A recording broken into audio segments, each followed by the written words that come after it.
Punjabi background के, वो लोग आए थे और वहाँ पे एक वृद्धा अकेली थी उस समय घर में। उनको अपने झांसे में लेके हुए वहाँ से अलमारी से लगभग 22 तोला सोना जो है वो चोरी करके ले गए हैं। तो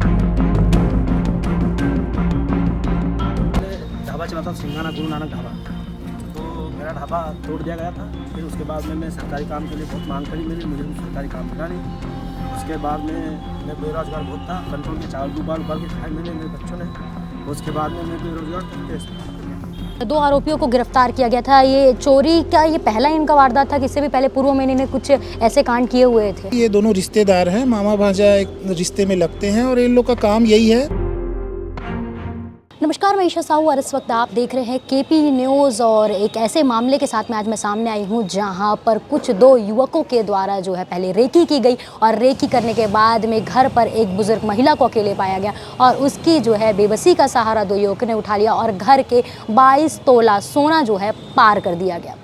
दरअसल 2 युवकों के द्वारा मोहन नगर थाना अंतर्गत सिंधी कॉलोनी में पहले रेकी की गई और रेकी करने के बाद में महिला को अकेले पाया गया घर में और उसे जो है झांसा दिया गया कहकर कि चाबी बना देंगे। और चाबी जब बनाने के दौरान जो है उसके घर में रखे 22 तोले जो सोने हैं उसे जो है 2 युवकों के द्वारा चोरी कर लिया गया। इसी मामले को लेकर 7 महीने बाद जो है दुर्ग पुलिस के हत्थे 2 आरोपी चढ़े, जिसको लेकर आज प्रेस ब्रीफिंग दी गई थी, जिसमें उन्होंने बताया कि किस प्रकार से ये दोनों युवकों ने इस पूरी घटना को अंजाम देने के बाद में लंबे समय से फरार चल रहे थे। और इसी को लेकर जो है अभिषेक झा सर की जुबानी सुनिए कि क्या कुछ वारदात जो है इन दोनों युवकों के द्वारा अंजाम दिया गया था। इस वक्त हमारे साथ में मौजूद है additional SP Abhishek Jha sir. इनसे जानते हैं कि क्या कुछ ये पूरा मामला है, किस विषय में जो है प्रेस ब्रीफिंग रखी गई थी और कैसे इस पूरी चोरी को जो है वारदात जो चोरी की घटना है उसे जो है अंजाम दिया गया था। सर, क्या कुछ ये मामला था और कैसे इस पूरी घटना को अंजाम दी गई थी?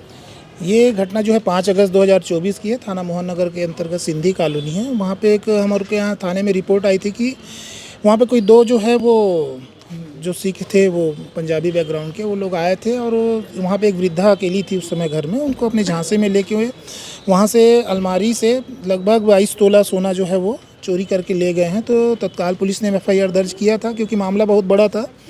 तो इसको सिंसियरली लेते हुए पुलिस अधीक्षक महोदय के निर्देशानुसार 2 बार टीम वहाँ पे भेजी भी गई थी ऑलरेडी, जहाँ पे टावर डंप और इस सब का एनालाइज करने के बाद जो भी लीड मिली थी उसके आधार पर, बट पुलिस को आशातीत सफलता उस समय नहीं मिली थी, बट कुछ लीड हाथ में आई थी। तो पुलिस ने अपना प्रयास छोड़ा नहीं था और इसी बीच इसी लीड को आगे बढ़ाते हुए अभी पता चला कि उनका जो लोकेशन है अभी दिल्ली के आसपास है। तो पुलिस की टीम वहाँ पे अभी रवाना हुई थी। रवाना होने के पश्चात उनको जावरा मध्य प्रदेश से अभी एक होटल से उनको गिरफ्तार किया गया। सर, ये 2 आरोपियों को गिरफ्तार किया गया था। ये चोरी का ये पहला इनका वारदात था, इससे भी पहले पूर्व में इन्होंने कुछ ऐसे कांड किए हुए थे? इनका ये मॉडस ऑपरेंडीज ही है। ये हमेशा छोटी छोटी चोरियां इसी तरीके से करते हैं और कभी भी ये बड़ी चोरियों में इन लोग का हाथ रहता नहीं है, इसलिए ज़्यादा नज़र में आते नहीं थे। इस बार ऐसा हुआ कि बहुत बड़ा चोरी कर लिए ये लोग, इसलिए पुलिस की नज़र में डायरेक्टली आ गए ये लोग। सर, ये दोनों जो आरोपी हैं इनकी आपस में कैसे बनती थी? मतलब इन लोग कहीं से मिले थे या फिर रिश्तेदार हैं या फिर कुछ अन्य कारणों से दोनों मिलकर काम करते थे और किस हिसाब से जो है इनमें बंटवारा किया जाता था चोरी के बाद में? ये पूछताछ से पता चला कि ये दोनों रिश्तेदार हैं, मामा भांजा एक रिश्ते में लगते हैं और इन लोग का काम यही है। यही बहाने से ये लोग पूरे घूमते हैं, रेकी करते हैं। ये मेन चीज़ सिकली सरदार करके इनको जो लोकल भाषा में बोला जाता है, जो टीन के जो झारा चम्मच जो बनता है यहाँ पे, उस टाइप की चीज़ें बनाते हैं और इसी दौरान ये घूमते रहते हैं गली मोहल्ले में और रेकी करते हैं।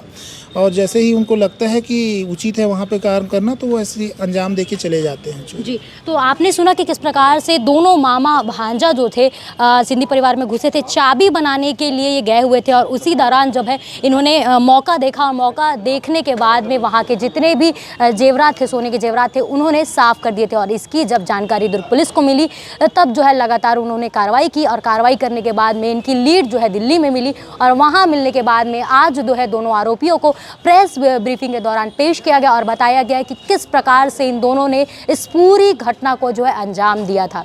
दरअसल दोनों रिश्ते में थे। सरदारी के एक सरदार एक कम्युनिटी जो एक है झारा बेचने वाली कम्युनिटी, दोनों उससे आते हैं और इस प्रकार का इनका काम ही है कि ये घूमकर अपने सामान बेचा करते थे, बनाया करते थे, लेकिन इसी के आड़ में जो है ये साथ में चोरी को भी अंजाम दिया करते हैं। और इसी को लेकर जो है आज प्रेस ब्रीफिंग भी की थी। वहीं आरोपी की अगर बात की जाए तो उनका ये कहना है कि जो आरोपी हैं वो अपने बेरोजगारी से परेशान हो गए थे और बेरोजगारी को जो है देखते हुए इतने तंग हो गए थे कि उन्होंने इस प्रकार के रास्ते को अपना लिया और चोरी जैसी वारदात को अंजाम देते रहे। पर मुद्दा ये है कि बेरोजगारी को क्राइम में बदल दिया जाए ये सही नहीं है और जिसका जो अंजाम है वो आज भुगत रहे हैं और अब जो है आगे की कार्रवाई इन पर हो रही है। दुर्ग भिलाई की लगातार अपडेट हम आपको देते रहेंगे, तब तक के लिए बने रहिए केपी न्यूज़ के साथ में। धन्यवाद।